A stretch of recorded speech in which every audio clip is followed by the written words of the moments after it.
Buenas tardes, querida audiencia.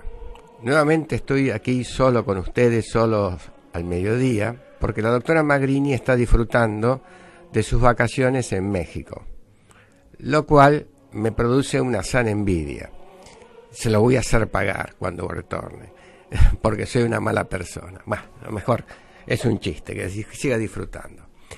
Hoy el tema que voy a tratar es el de la conciencia y la libertad. Es una cuestión que quiero ligar con aspectos del sistema productivo que van a determinar los límites de nuestro pensamiento y su determinación.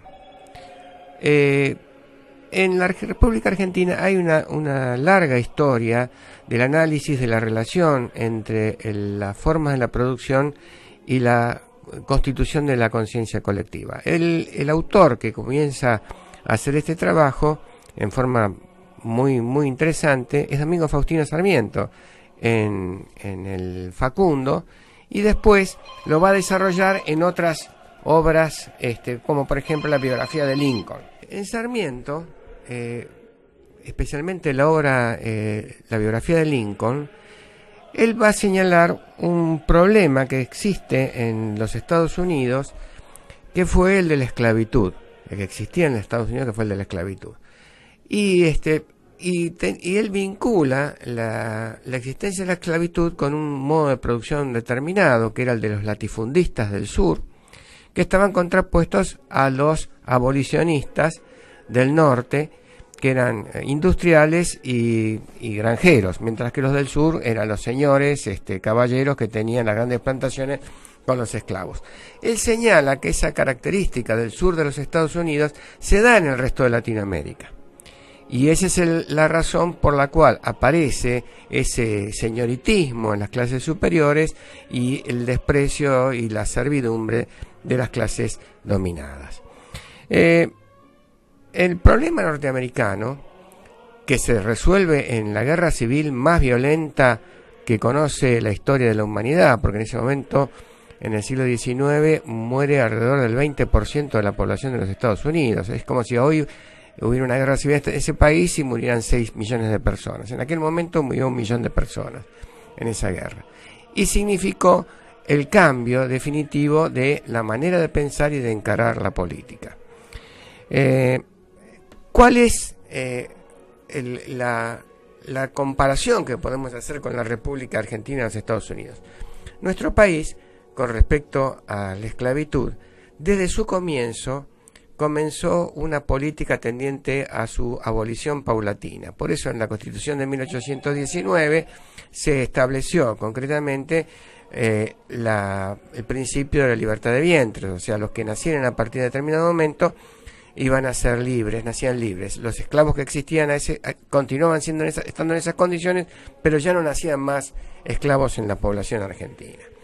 Esto se vuelve a repetir en la Constitución de 1826 y en 1853, cuando se constituye definitivamente el país, se establece en el artículo 15 de la Constitución que en la nación argentina no hay esclavos, los pocos que hoy existen quedan libres de la jura de esta Constitución, y una ley especial reglará las indemnizaciones a que dé lugar esta declaración. Y no solamente deja abolida la esclavitud, sino que también pone fuera de la ley la trata de personas. Dice, todo contrato de compra y venta de personas es un crimen de que serán responsables los que lo celebrasen y el escribano o funcionario que lo autorice. Y los esclavos que de cualquier modo se introduzcan quedan libres por el solo hecho de pisar el territorio de la República. Esta Constitución de 1853 se adelanta a los Estados Unidos en varios años, porque en 1857 la Corte Suprema de Estados Unidos dice que los negros que han sido traídos para ser vendidos como esclavos no tienen la protección de la Declaración de la Independencia, ni van a poder votar, ni van a poder recurrir a los tribunales. Esto es en Esto de nosotros es de 1853 y la de los Estados Unidos de 1857. Y en 1860 se produce el comienzo de la guerra civil, que termina en 1865. En 1860 nosotros ya tenemos definitivamente establecida la Constitución. ¿Cuál es la característica de determinación del pensamiento de un sistema basado en la esclavitud? Es que produce una deformación de la conciencia y una aceptación por parte del esclavizado o reducido a servidumbre de lo natural de su situación. Es un proceso de acostumbramiento que hace que vea como imposible su libertad y se trate de acomodar a ese mundo de opresión. La